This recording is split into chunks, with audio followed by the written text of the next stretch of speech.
GST வரி விதிப்பு, நூல் விலை உயர்வு போன்ற காரணங்களால் கோவை மாவட்டத்தில் வாழ்வாதாரத்தை இழந்து தவிக்கும் பாரம்பரியமிக்க கைத்தறி நெசவு தொழிலாளர் குடும்பங்கள். இதுகுறித்த செய்தியை விவரிக்கிறது இந்த செய்தி தொகுப்பு.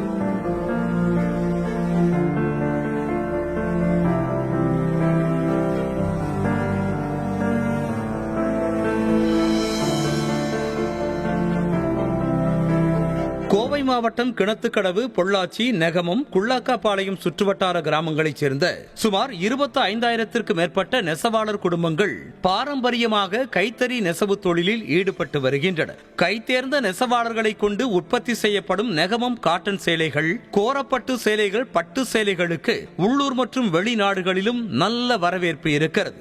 இந்த நிலையில் ஜிஎஸ்டி வரி விதிப்பு, நூல் விலை ஏற்றம் போன்ற பல்வேறு காரணங்களால் பாரம்பரியமிக்க இந்த நெசவு தொழில் நலிவடைந்து ஆயிரக்கணக்கான நெசவாளர்களின் குடும்பங்கள் வாழ்வாதாரத்தை இழந்து தவித்து வருகின்றன. இதுவரை கைத்தறி சேலைகளுக்கு ஜிஎஸ்டி வரி விதிக்கப்படவில்லை. ஆனால் தற்போது 5% ஜிஎஸ்டி வரி விதிப்பால் பட்டு நூல் கிலோவுக்கு 1,500 ரூபாய் வரை உயர்ந்திருப்பதால் உற்பத்தி செய்யப்படும் சேலை ரகங்கள் அதிக விலைக்கு விற்பனை செய்ய வேண்டிய நிலை ஏற்பட்டுள்ளது. இதனால் கைத்தறி சேலைகளை வாங்குவதற்கு பொதுமக்கள் முன் வருவதில்லை என நெசவாளர்கள் குமுறியுள்ளனர். கைத்தறிக்கு எந்த வரியும் இல்லாமல் இருந்தது. ஆனால் இந்த ஜிஎஸ்டி கைத்தறி நெசவாளர்களுக்கும் ஜிஎஸ்டி வரி 5% போட்டு சுமார் ஒரு பட்டு சேலை 6,000 ரூபா வருதுன்னா 5% 300 ரூபா ஒரு சேலைக்கு கட்ட வேண்டி இருக்கிறது. இப்படி வரும்போது அதோட சேலையின் விலை அதிகமாவதால் விற்பனை ரொம்ப குறைவு.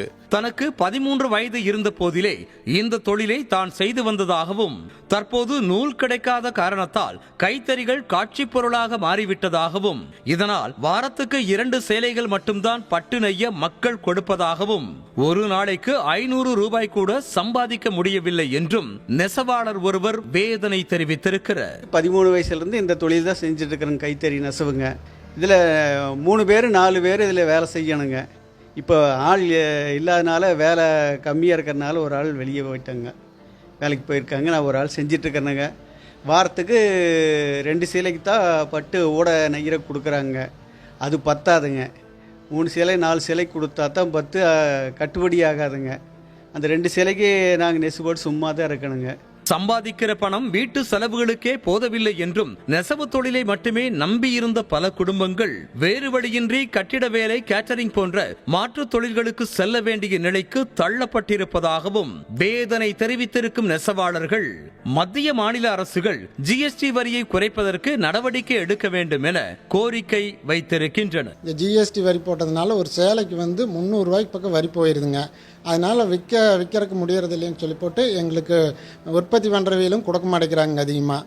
அதனால் தொழில் இல்லாதனால ரொம்ப சிரமமாக இருக்குதுங்க.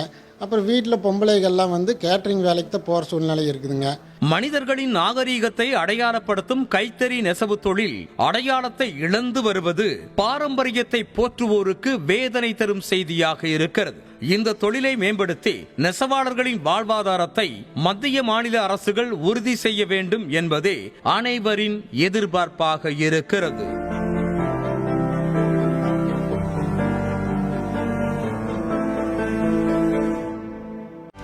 செய்திகளை உடனுக்குடனும் துல்லியமாகவும் தெரிந்து கொள்ள சப்ஸ்கிரைப் பண்ணுங்க.